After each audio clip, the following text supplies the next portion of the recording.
This episode is brought to you by Cane's Donuts, celebrating 65 years as the best donuts in Boston. Follow Cane's on Instagram at Cane's_donuts to see why donuts are love.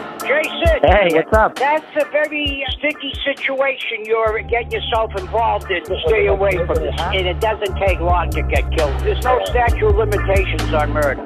In this episode, we're on the hunt. Anthony Amore, lead investigator and head of security for the Isabella Stewart Gardner Museum, is on the podcast. Anthony walks me through what I got right and wrong about the most valuable theft of private property in world history. A $10 million reward, what he knows, and where he thinks they are. If you haven't already, go back and listen to the episodes The Gardner Museum Heist and The Call for more information. This is the Old Dirty Boston Podcast. I'm here today with Anthony Amore, Director of Security, Chief Investigator at the Isabella Stewart Gardner Museum here in Boston. Thank you so much for being here today. I have put out a couple of podcasts about the Gardner Heist. To me, it's just one of the most amazing unsolved mysteries really in the world. And the Gardner itself, the museum, is my favorite place in the city. Just the museum itself is a work of art. It's an amazing experience. I know the museum probably wouldn't love to hear it, but I think that the theft adds to this legend of being in a space where so many amazing things have happened, and it's just so rich with history. And Gardner herself was just an amazing character. And I'm really honored that you would come in today. You had sent me an email. You said, hey, there's a couple things you got wrong. So we're going to clear that stuff up. And I have a list of questions and things I'd love to ask you about. And let's just go through this wild ride of art heists and mobsters and $1 million paintings. Happy to. And let me say that I sent you that email only because I thought you were doing a good job on that podcast. I would have just ignored it. I didn't send it as a criticism. I sent it as, boy, this was a compelling, the caller was pretty amazing. Excuse me. I thought it was really interesting how you followed that up. Yeah, with that caller, compelling stuff. And I said, boy, I like the whole Old Dirty Boston brand, too. I like the thank you. Instagram, and I think it's great. I love seeing this stuff. I remember. Okay, so we are here today to talk about the Isabella Stewart Gardner heist. I have a lot of questions. There are obviously a number of theories. I know that there are certain things you can and can't talk about. Mm-hmm. So I'll just start throwing some things at you, and anything that you can extrapolate on, expand on, please let me know. First, let's start with the actual heist itself. So it took place March 18th, 1990, and it was overnight. Mm-hmm. There were two security guards on duty. Is it Abbath? Well, let me say this. I have to be cautious in the way I talk about certain things. What I would say is that the guards on duty that night were employees of the museum. So as employees of our museum, we protect their identity. Gotcha. However, an individual named Richard Abbath did come forward to the media and identify himself. And there are a couple curious things around him. I read in a report that he said that he actually snuck friends in at one point. I think it was a New Year's celebration, and they were drinking and smoking pot in the galleries looking at the paintings. And he also said that, sometimes he would have a couple drinks or smoke a joint before his shift. So he was, a rock and roll guy who was a little loose. That obviously doesn't make him guilty in any way, but, it was a bit of like a wild character, I guess, to have. I guess you would say by the descriptions of himself that he has provided, sort of incongruous with an overnight security guard. Yeah, right. Okay, so the actual theft itself, two men posing as police officers ring the bell. They are let into the museum. Mm-hmm. And then over the course of about 81 minutes, they go through the galleries. They cut out a number of paintings. 13 works were stolen in total. Not all paintings. There were the Chinese goo, the Chinese vase, and a flagstaff. A flagpole topper, essentially, a finial. Okay. An eagle finial were taken. Was there anything else that was a non-painting? No. Well, there are a couple of sketches, so technically there are two Degas sketches in charcoal. I guess if you got very technical, you'd say two objects, two drawings, and 9 paintings. And one of them, Storm on the Sea of Galilee, is Rembrandt's only known seascape. Right.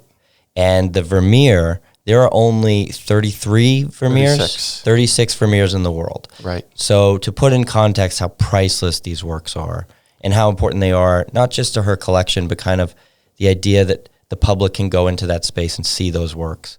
It's a loss for everyone that they're not there. And you speak really well about this, and I would say that what's interesting about the value of the art in the art world, very frequently, the word priceless is thrown around. They say a priceless painting, a priceless painting. It's almost a cliche. Well, actually, when you're talking about the Gardner paintings, it's completely a cliche because, it proves that axiom because the paintings that were stolen from the museum truly are priceless because Mrs. Gardner's will said they can never be sold. They can't even be moved. So when you talk about things that literally cannot have a price tag on them, finest example I can think of would be the missing pieces from the Gardner. Right. And I think the people who are holding our paintings or know where our paintings are understand, and I hope they understand, that we're the only buyer. And after 30 years, I think that's been proven. Yeah. There's no one else that's going to buy these, and we're offering a huge amount of money for them. So. Well, and I told you about a family friend who called me, and the first thing he said literally is, what are you, crazy?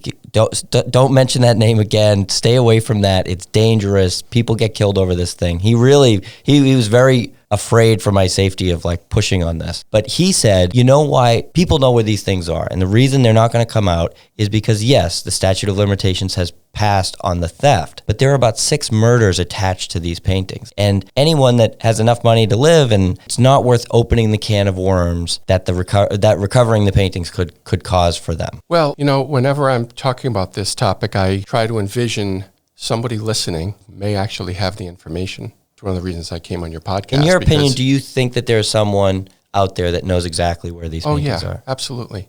I think that the number of people who know is very small. One of my chief goals is to try to communicate to those people and try my best to make them understand that they can give us the information. They don't have to give us the paintings. They just have to give us the information that leads us directly to them. Right. And they can do that through an attorney. Yeah. And I encourage them to. My only thing is that knowing people that have been brought up or raised in an environment of, having some crime or especially organized crime, anything like that, you're always taught you don't talk to the police. This is like rule number 1. Don't trust the police. So the idea of like, oh no, you can just turn these in and nothing's going to happen. In their mind, I understand like they would never fall for that or buy that. No matter how true it is, in their mind, they're probably paranoid. They're probably afraid of any authority figure, FBI, regular police. I think that's fair.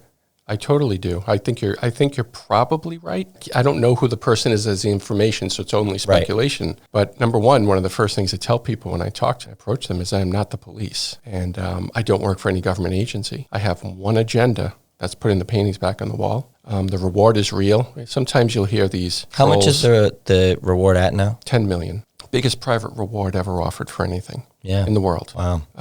There are trolls online who say that the reward isn't real. We can't pay it. There's this odd thing that some person says about the escrow accounts. And it's just, whenever you hear people start getting into the intricacies of the reward, you know that they're just making it up. Right. Because they don't know. They're just completely making it up. The bottom line is the reward comes from the museum. The museum is not in the business of trying to con anybody out of a reward. It's backed by the board of directors, which is comprised by some of the finest people in the city of Boston who the last thing in the world they're going to do is put their name behind something that's a scam. Right. It's just not the way we operate. So whenever you hear people going down this line of the museum doesn't want to pay the reward isn't real, instantly you should discount them because it's baloney. Right. Complete. It's silly. Now, that being said, I think you make a point about people being hesitant to speak to law enforcement. And I think the fact that the FBI is involved in the case and people from that era remember an FBI that had some corruption in it. I understand their concern about that, and all I can do is express to them that's a different FBI, right? That's a different group of guys. There's one FBI agent that works in this case. I work with him. I've said 1,000,000 times I speak to him every day. It's a guy I would trust my children with. He's just wants the paintings back. The one thing we never discuss, and this is the truth, I'm saying it, on the record, we never discuss arrests. No one cares about an arrest. And that's what you're really trying to emphasize here is what you guys want is to get the paintings back. Yeah. Your interest is not really bringing someone to justice and holding them up for the public, and it's really not about who the person is. It's just what they have. And if they have a way to turn these paintings back, why not take the money? Right. Well, I think you have to overcome these concerns. And again, I'm sitting here talking to you. We're rational guys where we don't have the information. Right. If you're the person with it, it's a lot different. It's always easy to... That's why I'm sure that whoever those people are, they live in a world of some certain panic and anxiety. Sure. And, distrust and all of those things. But I've said publicly, total speculation, that maybe the paintings are split up amongst a couple of Confederates, which would make it harder for one guy to come forward. Yeah. Because then he has to worry not only what's going to happen with him, but what the other guy's reaction is going to be. Absolutely. And there's been the theory that people who have it may not know what it is, but you think that's much less likely. You think somebody knows what's going on. And that's a little more complicated than you think. And here's why I say that. I'm going to come out of left field a bit on this, but I give a lot of lectures, a lot of them to law enforcement and to prosecutors, because I want them to understand, I want them to be able to filter out all the nonsense that's out there and know straight from the horse's mouth what's real and what's not. And I'll put up an image of the concert by Vermeer, and I'll say to the audience, how many of you know what this is? If I have 100 guys, maybe 5 hands will go up. I say, this is the most valuable thing that's ever been stolen in the world. It's stolen in our city, and you guys don't know what it looks like. And that's not an indictment of them, right? I want the police, the state police, the locals, DEA agents and the rest. I don't want them thinking about our paintings. I want them keeping my family safe. Yeah. Every day. Right. There's a lot of crime. However, I have to work hard to get that image in their mind, because I fear, totally making this up, but it's a fear of mine. You have a team of police officers who are serving a warrant on a home for drugs. They look, in the last 30 years, and they're looking for drugs, and they search in the house and they go through the basement and they see some paintings that mean nothing to them. They're not looking for paintings. Mm-hmm. I have this nightmare that authorities might have seen them in one of their searches, because it's likely that bad guys had them. Yeah. So I will absolutely take all those images. I'm going to put them up on the website, olddirty.boston. And, we have some stories and photos in the Instagram. I'll make sure that I add it into that collection too. I never even thought of that in the back of my mind. Oh yeah, like how many people actually know what these even look like, especially the people that might be related to finding them, or, a granddaughter or a son that are in the attic, something like that. Okay. Take it out a step further, right? We're talking about Storm in the Sea of Galilee, which is arguably the most popular painting in the city at the time, arguably. And the concert, one of 36 Vermeers. But take one of this Studies for an Artistic Soiree charcoal sketch by Degas. I mean, who would recognize that? I can tell you, this is not me looking down my nose at the public. I wouldn't have recognized it if this wasn't my job. And I bet you, take the Gardner and the MFA across the street from each other. I'll bet you 1% of the combined employees would recognize it if they stumbled upon it. So this is no indictment of the public nor the police. This means I have to work harder to get those images out. Absolutely. And what about the possibility, because there were so many people killed along the way, that they were hidden and someone was killed before anyone found out where they hid them, and they're kind of just in a hiding place? Very real possibility. Cannot discount that theory. When you can't discount any theory until you've gotten the paintings back, sure. But when you put them a hierarchy of the valid theories, you have to put that near the top. That somebody who had them might have died, it's 30 years, and hid them. However, that's not as dire a prospect as it sounds, because you can find out where people lived, where people stayed. You can find out who their girlfriends and mistresses and children, estranged children are, and you can search those places, and we do. We've done a lot of searches that the public doesn't know about, far more than you would imagine. Really? Yeah, and it's one of those things that I've learned, just because the press hasn't reported it doesn't mean it didn't happen. Okay. Could I ask, has there ever been an investigation around Donati's wife and any of the properties that they had or she had? Specifically Beverly. Someone actually told me that she told him, and he had been looking for the paintings through an organized crime group that was like on the hunt for them, that they were buried on a farm in Beverly. I know where that story's coming from, and it's one of those stories that has some elements of truth to it. I would say, I want to be careful because I don't want to bring up innocent people, but I would say that the person on the North Shore to whom people saying this are referring was not Robert Donati's wife. Okay. It's a family member, but not his wife. Okay. But I can see where the confusion comes in. Okay. Again, I don't want to get into people's identities because it's not fair to them. Okay. But I will say I do not believe that they are buried on a farm in the North Shore. Okay. So we're going to start with some of the players and some of the theories, and I'm going to kind of express some of the things that I've heard about them, and if you can fill in any gaps or if you can confirm or deny any of that stuff, that'd be really helpful. A handful of people that I know that are, let's say, affiliated with organized crime or street life, if I've asked them, have unanimously said to me, oh, Bobby Donati stole those paintings. Very matter-of-factly. No hesitation, no second guess. Do you guys put much weight in that? Because I've heard the museum doesn't necessarily buy that one or doesn't feel like it's... Well, let me say that, as I mentioned to you before, the museum nor the FBI are willing to name suspects. Okay. But I will say, I'm not going to sit here and lie to you and pretend I never heard of Bobby Donati. Mm-hmm. The world's greatest art thief is Miles Connor. Right. Miles Connor says Bobby Donati did it. Just based on that, you can't discount. And they used to case the Gardner together, according to Connor. According to Miles. And Miles cased every museum. Right. So there's no reason to doubt him. He said he did it with Bobby Donati. I can't prove a negative, so I'm going to believe Miles that it's So true. Miles said he was connected to it because he was actually in prison in Chicago at the time, right? When the actual theft happened, yes, around just at that time. But he's taking some credit for the planning of the theft with Donati. You can never discount Miles as at least an inspiration. And there was a specific Chinese goo or a vase that Miles Connor was very affectionate for, had told Donati he really loved, and that was one of the items taken in the heist. According to Miles, yes. Right, and Miles has said that he thinks Donati took it to give to him as a gift. That is an accurate depiction of what Miles says, and right. And I've said in the past publicly that a lot of effort went into stealing that Chinese object, and Miles is well known as someone who understands the value and beauty of certain pieces of Asian art. That coup that was stolen, it's not unique in the sense that you can't get a coup anywhere else. You can buy them on eBay, but this one was particularly beautiful. It was 1200 BC. But the thieves went through a lot of effort to take that item. I would venture to guess, based on how they took it, that it probably took as long to take that as it took to take any of the paintings that they stole. Wow. Donati was found murdered in the trunk of his Cadillac about a year after the heist. A year and a half, almost exactly. What I can say is that his name was on the street very early. Robert Donati's name in relation to the Gardner Museum is far from new. It's been out there since around the mid-90s. People have said Miles started talking about him way back at least 1997. It's not news. But people on the street were talking about him having been involved for that. So it's easy to imagine that at that time, his name may have been bandied about amongst people in the criminal element. Okay.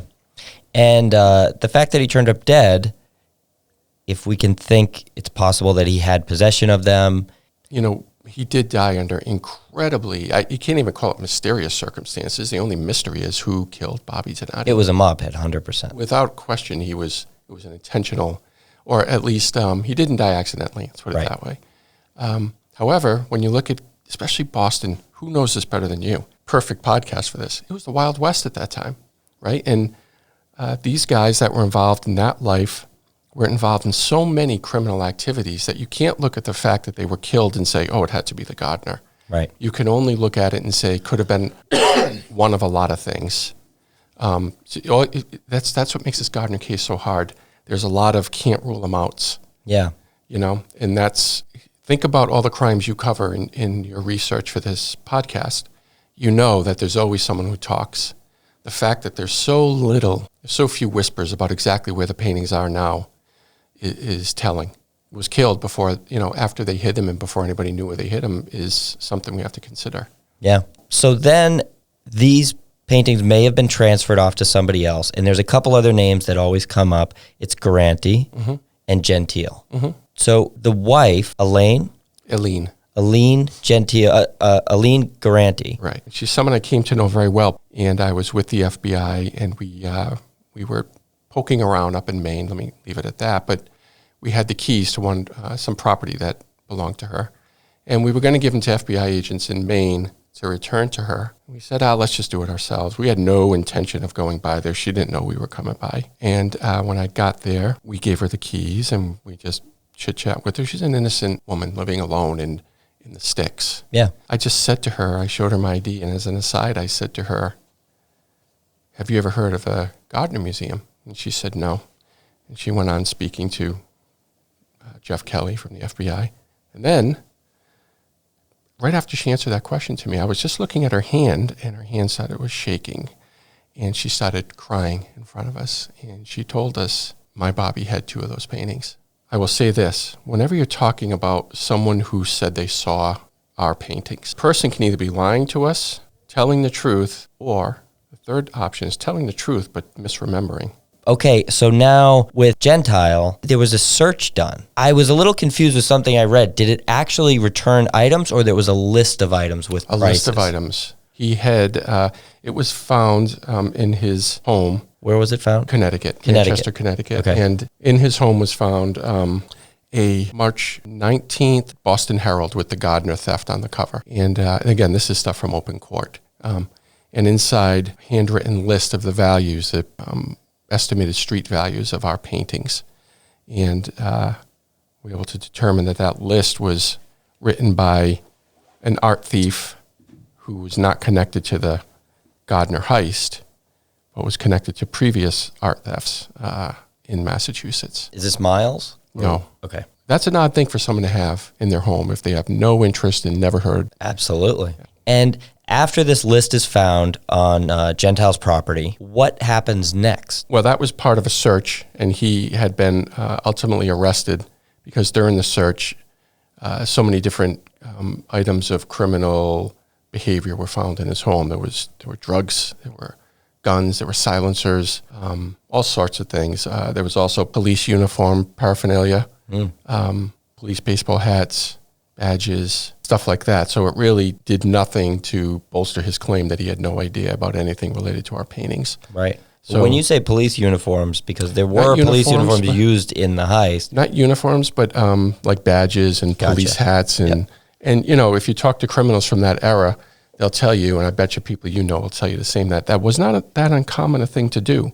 But so then where does that go next? Is it, okay, you found the list, the paintings aren't there, none of the items from the museum, but was there another step in search? Yep. And he went to jail when he got out of jail.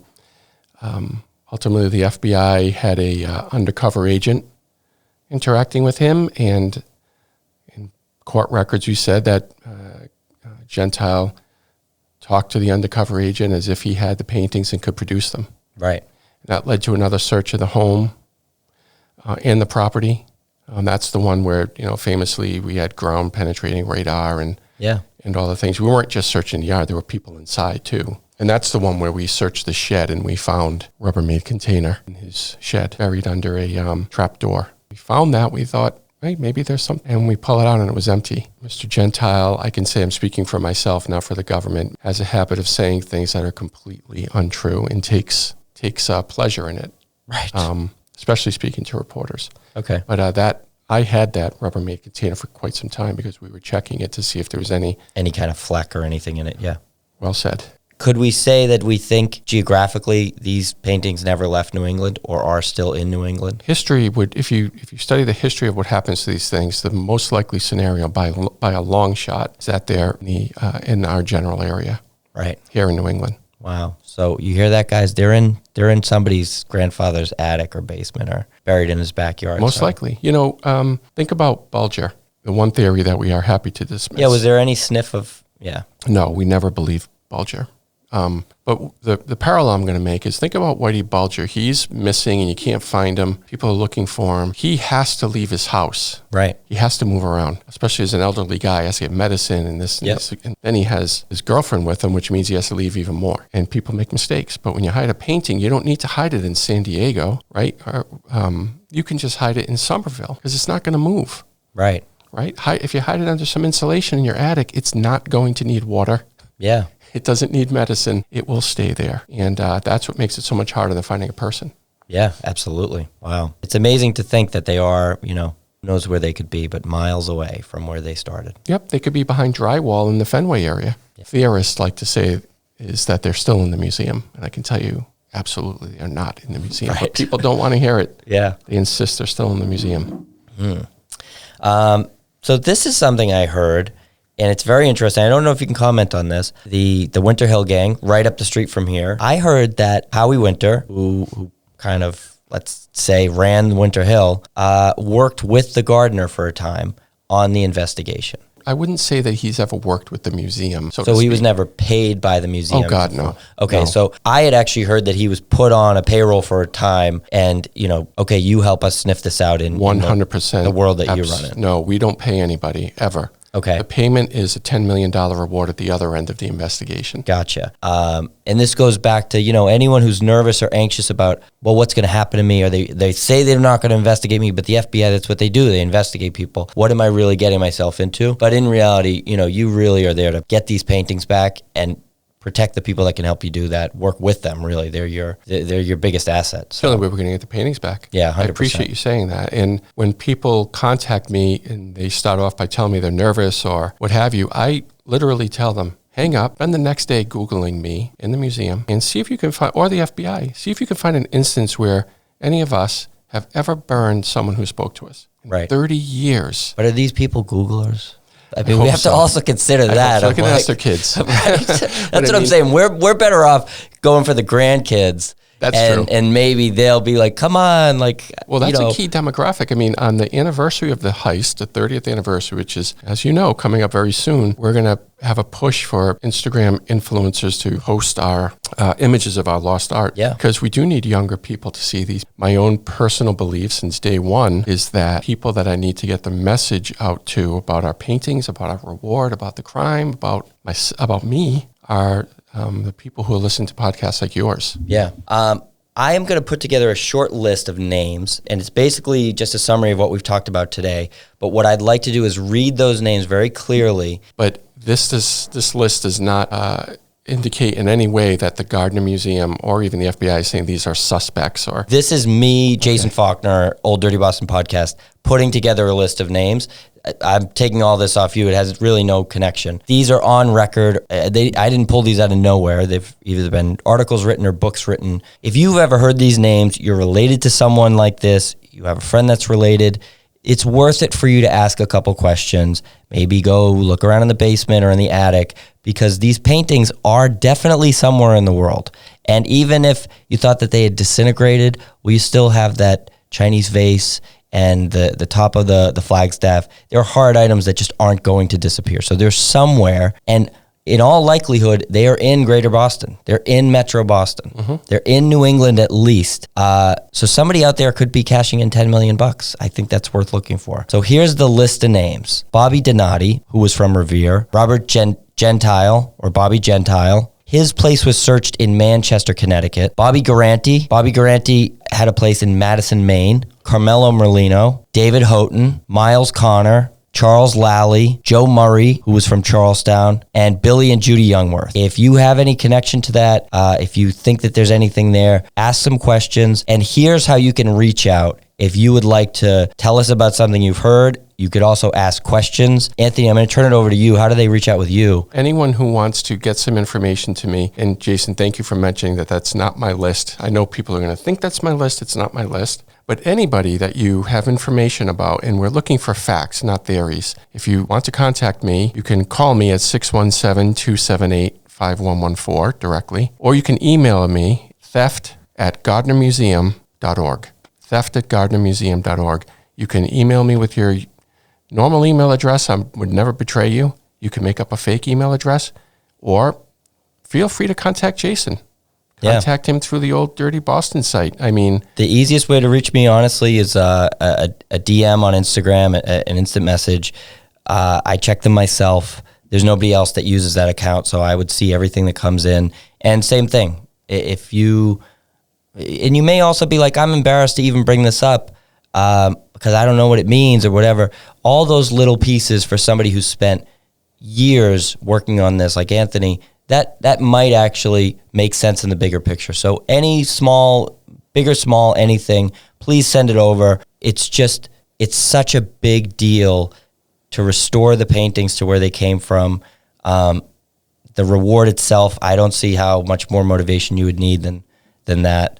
But yeah, this is somebody from Boston is going to solve this in the end. And there's really no reason it can't be someone out there listening now. You're right. Someone here locally is eventually going to get in touch with me, tell me a piece of information that they thought was small that makes the whole house of cards fall. You're listening to the Old Dirty Boston Podcast.